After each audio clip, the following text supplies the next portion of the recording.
case of transporting aliens with he'd gotten involved in something. You all, get ready for a courtroom showdown. Christopher Daniel Beltron, a parolee with a smuggling rap sheet, faces Judge Boyd after federal charges for transporting immigrants with his uncle. He claims a life-changing epiphany, but with multiple probation revocations, Judge Boyd's patience is wearing thin. Let's dive into this tense hearing. Court is calling 2019 CR 9959 State versus Daniel Beltron. Can I have parties announced for the record for the state? Jason Garrahan, Your Honor. Defense? Tony Hernandez, Your Honor, and I believe it's Christopher Daniel Beltron. Oh, thank you. Thank you, Judge. And are you Christopher Daniel Beltron? Yes, ma'am. All right, Mr. Beltron, did you review the documents entitled Motion to Enter Adjudication of Guilt and Revoke Community Supervision, and also First Amendment Motion to Enter Adjudication of Guilt and Revoke Community Supervision, and state's pending motion to supplement motion to enter adjudication of guilt and revoke community supervision? With your attorney, did you understand it? Yes, ma'am. Are you the same Christopher Daniel Beltron who was placed on deferred adjudication in 2019 CR 9959 for the offense of burglary of a habitation on January 21st, 2020 for a period of 10 years? Is that you? Yes, ma'am. State? Yes, Your Honor. Violated condition number 41 on or about the 18th day of March 2023 in Lake County, Texas. The defendant, Christopher Daniel Beltron, then and there failed to comply with the rules and regulations of the county drug court by failing to call the urinalysis line in violation of 41. How do you plead to that? True or not true? True.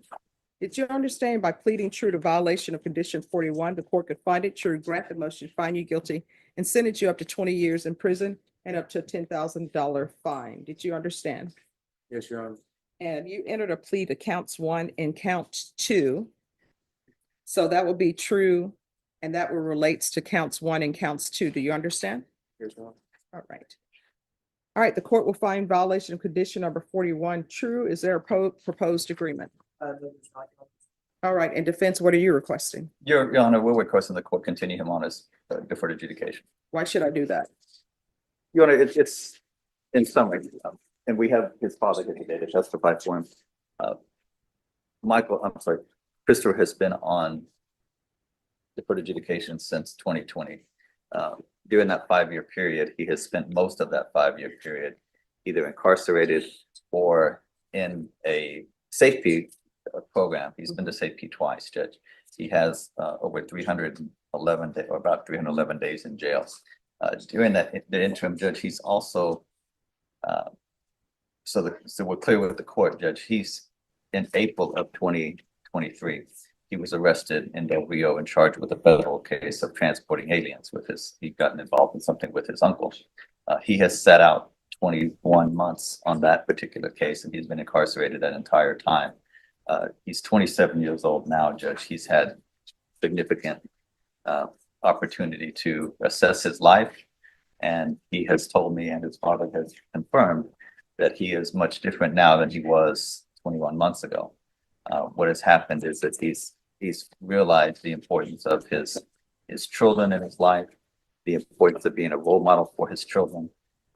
He has done something that he hadn't done before, which is while he was incarcerated, has availed himself to parenting classes, to anger management classes, to a GED program, to a substance abuse program. He hasn't just been sitting around. In addition to that, Judge, while he was in federal custody, he was a trustee. While he's been in county, he's been a trustee. He appears from all conversations I've had with him and his father to have finally realized at 27 that this isn't the life that he wants for the rest of his life. He is subject to supervision under the federal case for another 3 years. He's on supervised release for another 3 years. And if the court continues him on his community supervision here, he's got another 5 years on his probation. And then, of course, if he screws up at any time, the court can hit him with the maximum. He understands that. He's asking the court to take one final chance on him.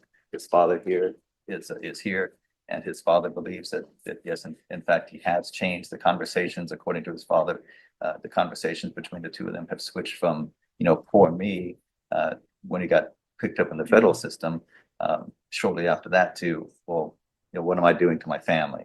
What is this impact having on my son? He's got a 14-year-old son, I believe. Yes, a 10 and 14-year-old children, and then 10 and 8. Yes, sir. I'm sorry, 10 and 8. And they're asking for him. He has regular contact with them, but they're asking, when's he gonna come home? When can I see my dad? And that has had a profound impact on him. He also has I think a 14-month-old daughter that he's never seen in person. Right, so this is what I don't understand. People always, when the rubber meets the road, then all of a sudden they have this epiphany. So whenever people are placed on probation in this court, I don't do cookie cutter conditions. So I gave you all the help. I sent you to safety, and that was, you're going to safety. I know it was in custody, but that was to help you with your drug issues. Then I ended up sending you to felony drug court. So, and this is not your first motion to revoke. So you would have thought I would have got your attention on August 2022 on that motion to revoke. And that motion to revoke, what I did was I alternate amended your conditions to ISF and also felony drug court, so they could get your life in together. And you know what you did when you came here on that date? You're like, I've changed. I realized, I had this epiphany. I realized that, I can't keep living my life like this. I'm going to get it together because I have children. I mean, the question for the court, I don't know who the mother of your children is or why she keeps saying, you know what, I'm going to give him another shot. Because you can't keep giving people different shots when children are involved, because children who are underage, they don't get to choose who their parents are. They don't get to choose, and say, you know what, dad keeps doing crazy stuff, going to jail, won't get his life in order. I'm not waiting around for him. And the mom just keeps hanging on as though the person is going to change. Maybe you have changed. Maybe this was the epiphany for you. I don't know. But at this court, this is the end of the road. Judge, So- if I may, Judge, Yes. Christopher would like to address the court, and he's talked to me about the previous chances he's had, and he wants the court to understand what the difference is and how he came to that. All right, you can raise your right hand. Do you solemnly swear affirm the testimony you give will be the truth and nothing but the truth, so help you God? Yes, Your Honor. All right, you can lower your hand, state your name for the record. Christopher Beltron. All right, do you have questions? Yes, John. Chris, you had indicated earlier to me that you wanted to address the court. You understand today that she's going to make a decision on your motion to enter adjudication of guilt and revoke of probation. Is that correct? Yes. What is it that you wanted the judge to know before making that decision? I want to let you know that, like, my first few times messing up, I was mentally weak. But this time around, I spent a lot of time getting myself together, like just doing things to better myself. Because I'm doing it for my kids, but I'm doing it for me too. I understand I messed up plenty of times, but I'm ready to be like productive in my life. This ain't my life I want to live. This ain't me. Chris, tell her the things that you did while you were in federal custody. I was going to re-entry. I did AA. I did anger management. I did parenting. I also was holding a job. Just trying to stay positive, trying to stay out the way, and just get ready for when I come home. Now, the previous times that you were either in jail waiting for a hearing or in jail waiting for the case, were you doing any of that kind of stuff? No. So what changed, or what made you want to do it this time? We're just tired of this. It's time to grow up. I'm getting older, and I spend a lot of time incarcerated. So this ain't the life I want to live. In fact, of the 5 years that you've been on deferred adjudication, about how many of those have you actually been on the street? Like 8 months, 8-9 months. The rest were spent either in jail or in some type of residential treatment facility, is that correct? Yes. Or in federal custody, is that correct? Yes. Now, I had indicated earlier to the judge what the conversations I had with your father were.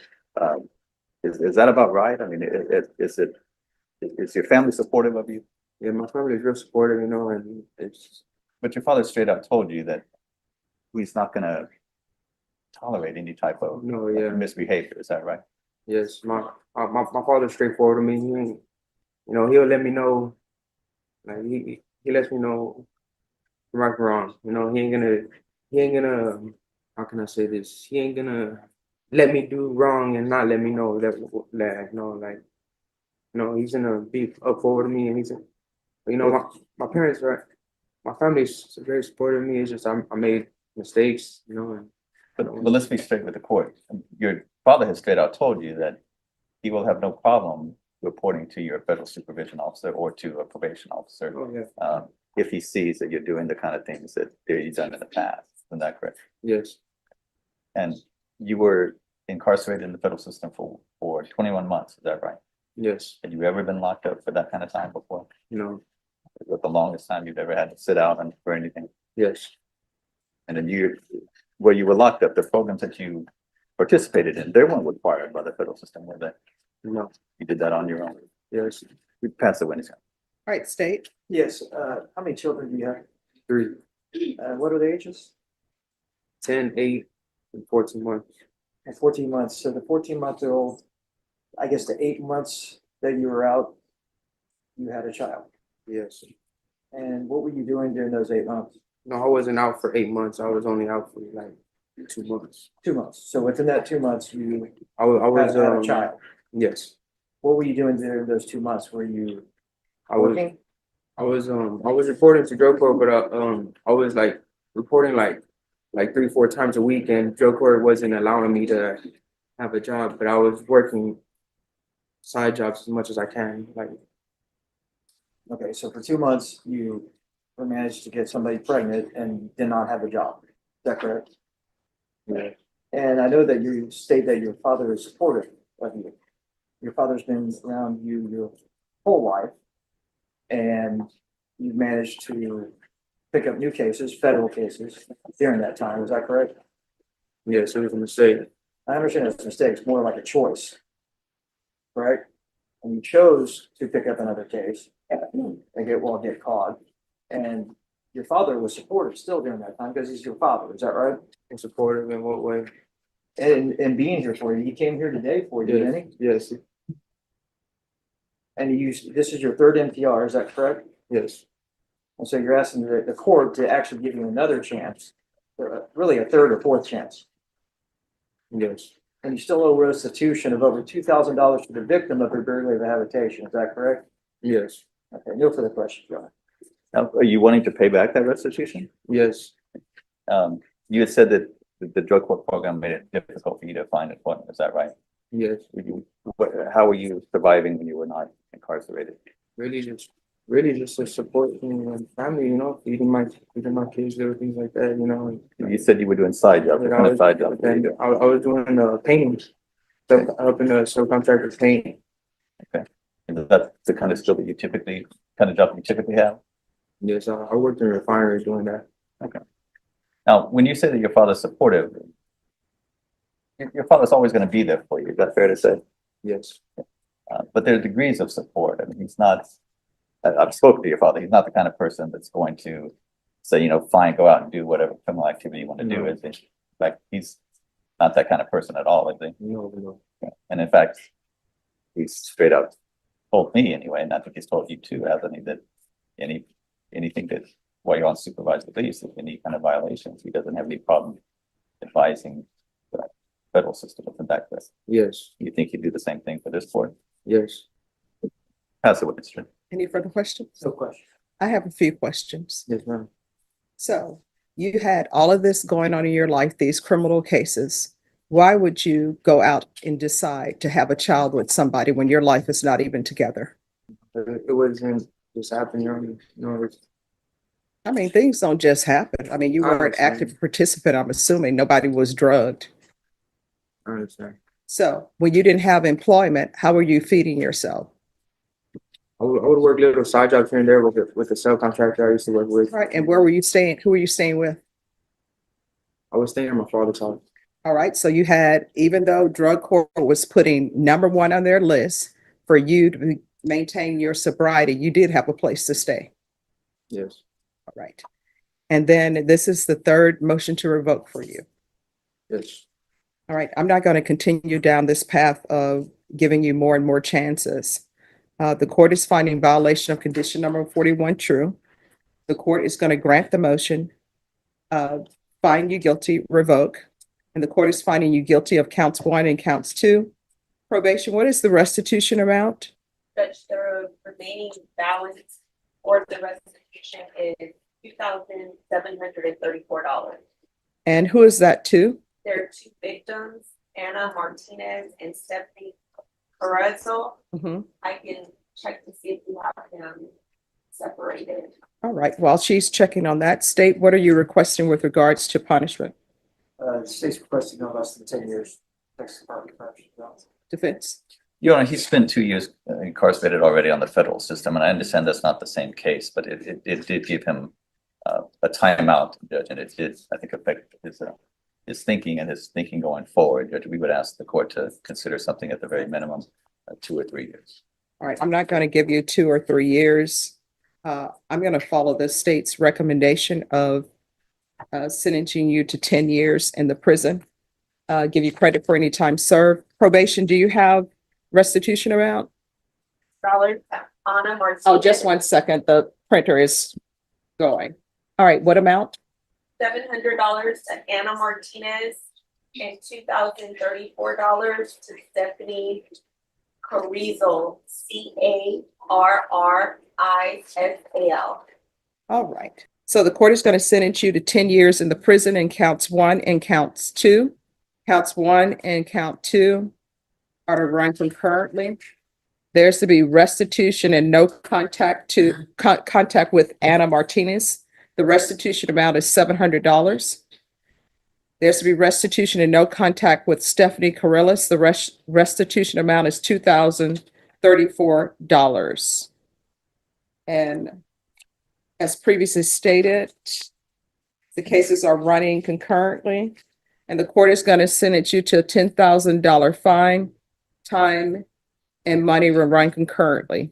All right, we can go off the record. Your Honor, I'm sorry, still on the record. Will the court Yes. be giving him credit for the time that he's been in safety? He spent two trips over there, 181 days on one and 161 days. Only if he successfully completed that and successfully completed the outpatient portion of that as well. I know, Judge, he successfully completed the program itself. I don't know. I don't believe he. All right, once not you sure give me on the that outpatient. information, if he successfully completed it, then the court will give him credit. You all, this was a brutal reality check from Judge Boyd. Did his past justify the 10-year slam, or should his efforts count for something? Let me know your verdict below, and stay tuned for more courtroom action.